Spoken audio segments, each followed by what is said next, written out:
Hey, how's everybody doing today? Thanks for joining us here at the San Diego Zoo, even though I know you guys aren't actually here at the San Diego Zoo. So a big thank you to the Coronado Library for doing this event, keeping the kids involved and engaged. And we always want to show off our animals for everybody. So once again, thank you guys, and let's get to it. Check these guys out behind me. 'Tis the season. So what animals are we gonna indulge in? It's the reindeer, folks.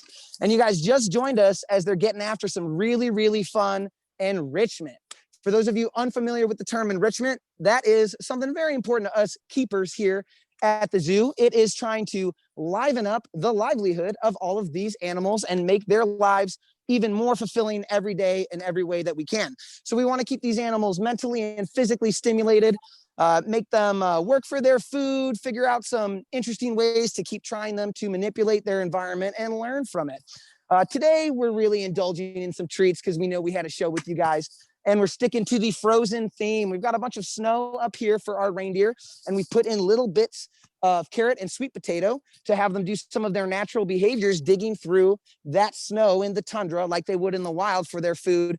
And they may not find popsicles out in the wild, but they're going to find them here today at the zoo. We've got two of them hanging, and they're full of carrots, yams, and their favorite source of browse. So how rude of me. Let's introduce these guys. The big boy right up front. That's Rodney, turning front and center like he heard his name and he knows it's showtime. What an impressive set on him. Those antlers I am referring to. Then just to our left, your guys' left, that's going to be one of his ladies, and he's got another female that he is so lucky to spend his time with off to the right in the back.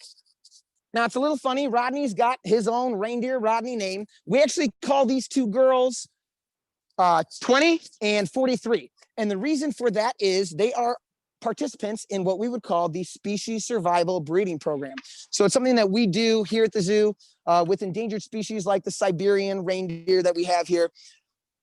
We will put these guys in these programs to try and save those species and participate with other accredited facilities to liven up that genetic gene pool. We're trying to get as much high variety into those healthy animal or into those genes to get the healthiest animals as possible and save these species. If they're going to be in transverse around, you know, they don't always get a nice name like Rodney, and we've got to keep track of them, but we've really grown fond of them, and they kind of just, it's like your sport players, you love them by their numbers. Now, these antlers, if you've noticed, one of our females has a great set as well as just like Rodney. And then another one of our females doesn't. She's got some stumps going on. Normally this time of year, she would also have a set just like the other female and the male. She recently had a little cut on her forehead, and the vets took care of it. She's doing great, no problems. But to get at that cut on her forehead, her antlers were in the way, so we had to saw them down. But don't worry, guys, they will be back next year. The antlers actually are grown every single year, and they shed. So those are brand new. It took him just a couple of months to grow those, which is crazy. They have to do with the breeding season. So the males, they grow those antlers when they come into breeding season because, let me tell you guys, ladies, they like big antlers. So as he gets older, he will grow larger antlers to impress the females and hopefully get himself a girlfriend. Now, now the females have antlers similar in the genre of breeding season, but actually for a very different reason. They use those to protect their young from other rowdy reindeer that might be roughhousing, or of course, predators. And what's interesting is people typically associate those antlers with the male reindeer, but it's actually the females that hold them longer. Rodney's due to drop his any day now, usually late November through December. We expect the males to start dropping the antlers that time of year, and he'll start regrowing them as soon as April. Now, the females will hold on to those antlers up into March or potentially April because they need them longer to help protect their young as they're growing and getting stronger. Now, these guys are an extremely important species to their habitat. We would call them a keystone species. A keystone species means an animal that makes the world go round, in a sense. In their own little ecosystem, they are an intricate part of life for all of the animals in their environment. Let me explain. These guys are major consumers of what we call lichens. For you kids at home, a lichen's kind of like a plant, and it's kind of like a moss. It's an interesting thing, but regardless, we're going to skip over that and talk about our reindeer. They eat them underneath this tundra wasteland, under the snow. and they use those hooves to pick that snow out of the way and then eat a lot of those lichens. And the reason that it's so important to their ecosystem is if the lichen is overgrown around the grasslands, it really inhibits any other plant life from growing at all. Now, there's all kinds of species, other animals that live in that environment, and they need all kinds of different plant life to survive. The little field mice, they need the tall grassy reeds to live in. It's their house. There's a lot of different inungulates, different herbivores, guys, like reindeer and caribou that eat specific types of plant species, and they can't survive off of the lichens.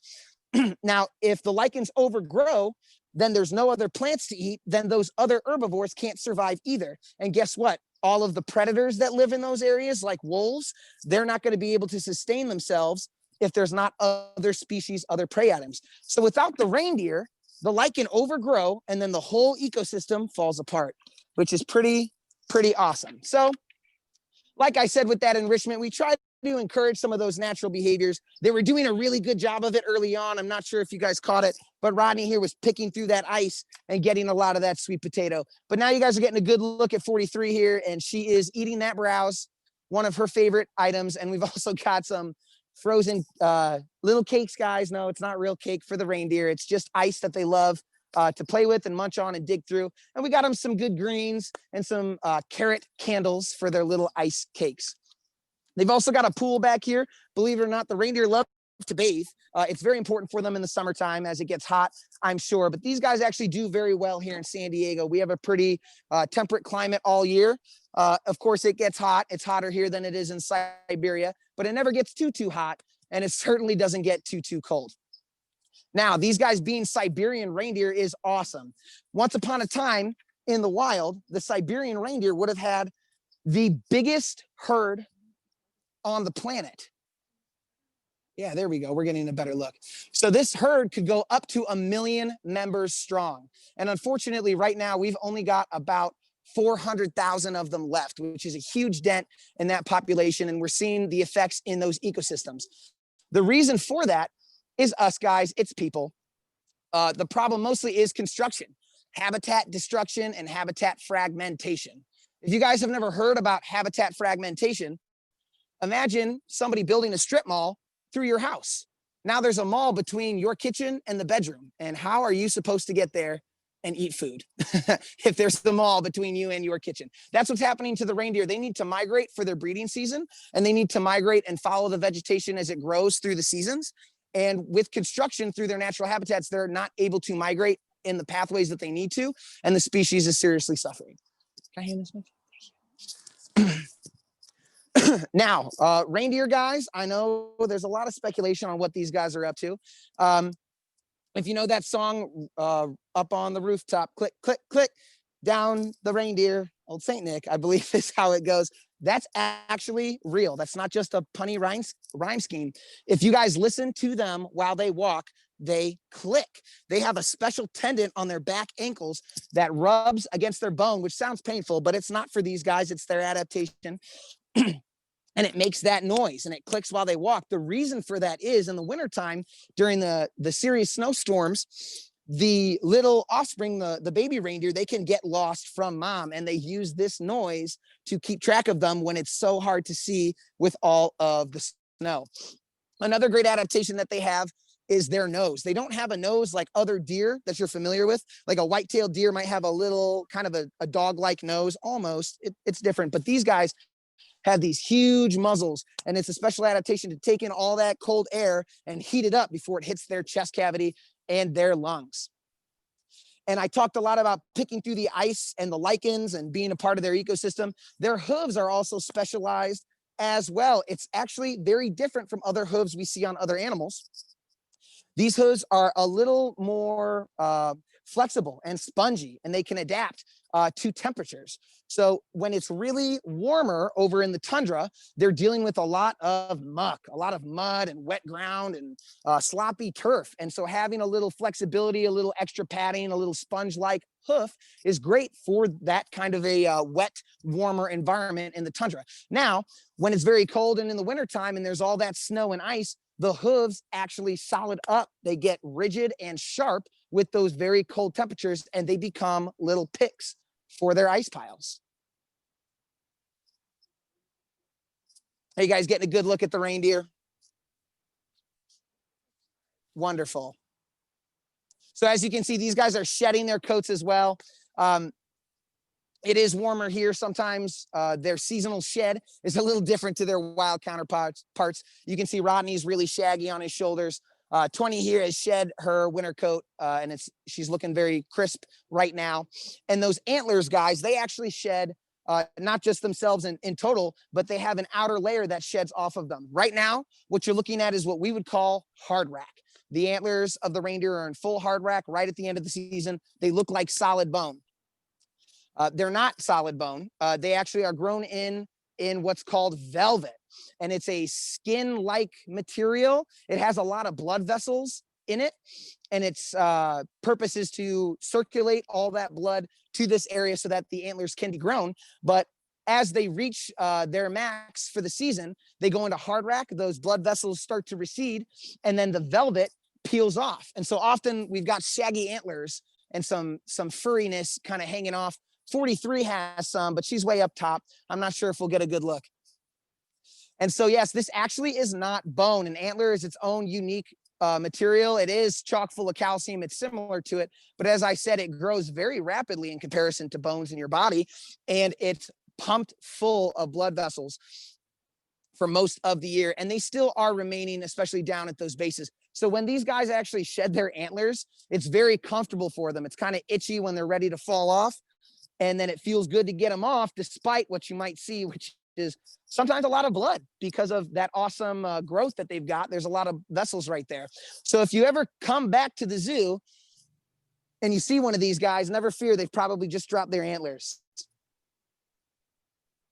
So some of their favorite stuff, specifically, guys, Rodney just loves sweet potato. It's his favorite thing. We give him another pellet called Boost that they tend to love as well. What's kind of funny about these animals, people often ask me, how does a reindeer act compared to a moose? Or how does a tiger act compared to a lion? I'll tell you what, as individuals, that's exactly what they are. Sure, we can identify some species-specific stuff, but these guys all have their own personalities, and they all act a little bit differently, and they have their own preferences. 20 and 43 are not crazy about the Boost, and Rodney just loves it. And they're reindeer. They're supposed to love a good pellet treat like that. I'm experimenting today with some of these new enrichment items. Green beans is something that we haven't used too often, and I'm trying to figure out if Rodney's going to love them or not. If you look at him now, it looks like he's trying to figure out how to get down to his green bean carrot cake. How are we doing?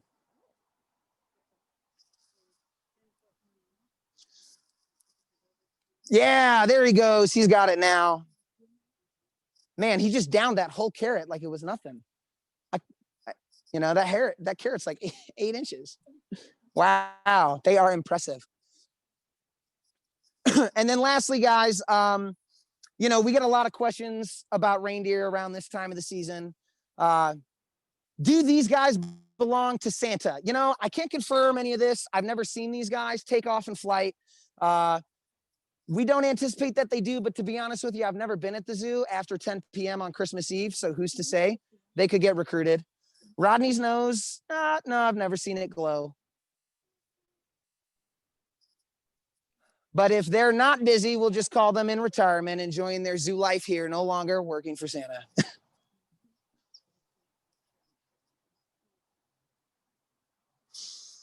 Darby, can you tell us a little bit about how you became a wildlife care specialist? Oh, sure. Yeah, absolutely. Well, kids, go to school. If you want to work with animals, it is competitive. Go get an education. In today's world, you really need a 4-year degree in any kind of an animal science.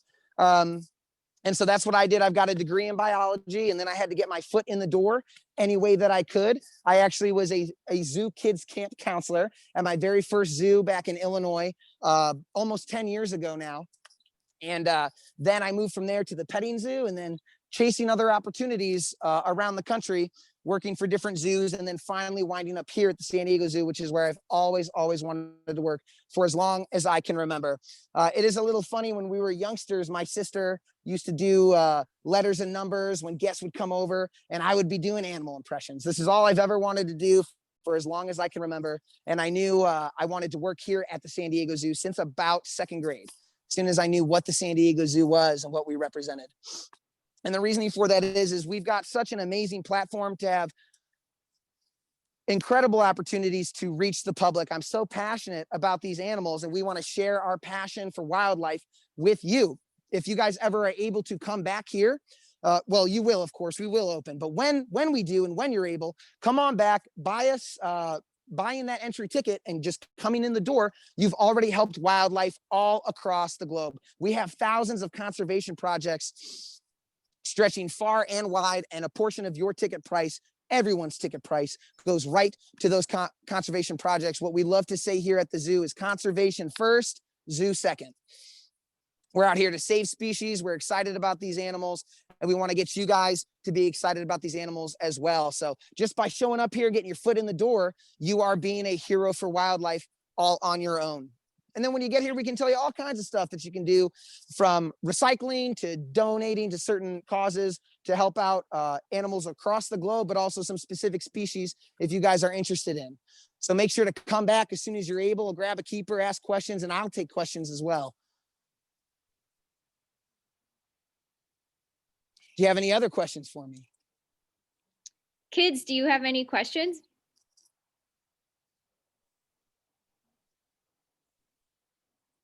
So what is a typical day like in the reindeer habitat as far as your role in caring for them? Yeah, absolutely. Excuse me. There's a lot of cleanup when it comes to reindeer. Now, I don't spend my day just with the reindeer. I have a lot of animals I got to get to throughout the course of those afternoons, but they eat a lot. So that means that they are dropping a lot as well. So there's a big cleanup to do in this habitat for sure. But you're looking at some of my favorite parts, which is enrichment. We're trying to liven up their livelihood at every moment of every day. So I'm coming in with a new creative idea to get these guys manipulating their environment and learning from it, and then making decisions accordingly. We also, through that, get to figure out a lot of their preferences. And in addition, we work on a little bit of training. Now, I do a lot more training with an animal like a mountain lion, a large predatory mammal that's very intelligent, but these are prey item animals. We don't need to do a lot of the husbandry behavior training that we might do with a large, intelligent, migratory or predatory mammal, but these guys still need to cooperate and help with their own healthcare. So we're working on some target training and getting them to shift in and out of their habitat on cue, and they're not always so good at it. They were a bit of a pill this morning. The girls are doing very well, but at this time of the year, it's breeding season for Rodney, and well, he gets in the way from time to time. That is for certain. I did get a question. I think this person missed it at the beginning, but can you explain why some reindeer have more, typical sounding names and others have numbers as names? I'm sorry, I missed the first half of that question. Can you go over for someone who missed it why one of the reindeer has a name and then others are named by number? Yeah, absolutely. So it's a funny little thing. If an animal is born at the zoo and a keeper finds them, they often get to name them. We try to pick names based off of their habitats of origin. That may have been a rule before Rodney's time. Somebody found him and they love that name, Rodney the reindeer. Now, the other girls, they came to us from other facilities. They weren't born here, and they didn't come with names. They came with numbers. Now, their numbers are kind of names to us now, like your favorite sports player and his favorite, your favorite number on the jersey. Is how we like to think of it, because of course we still love these guys, but they are a part of what is called the Species Survival Breeding Program. That means we cooperate with other accredited facilities, and we will transfer animals from one home to another as needed to try and bring more genetic variety to the endangered species population. So these girls may not stay here forever. They've been breeding pairs for Rodney. 20's pretty old. She's going to be retired. We don't have any plans for 43, but if there was another boyfriend for her out there with high genetic variety, we're trying to save these endangered species and keep them as healthy as possible, we may pair them off together. So they tend to have numbers so that they're well tracked. And then, you know, we may not have them forever. So we just respect the information that they come with, and we don't indulge and start adding to their paperwork in terms of a name. But I love her. I just call her Old 20, Old 20. How long, what is the lifespan of a reindeer? Approximately 13, 15 year, mid-teens for sure. They can get a little older than that, but here in captivity, they tend to live longer as well. Not as long as a horse, but they'll live longer than like white-tailed deer and things like that. Awesome. And does anyone else have any other questions for Darby concerning reindeer or the zoo?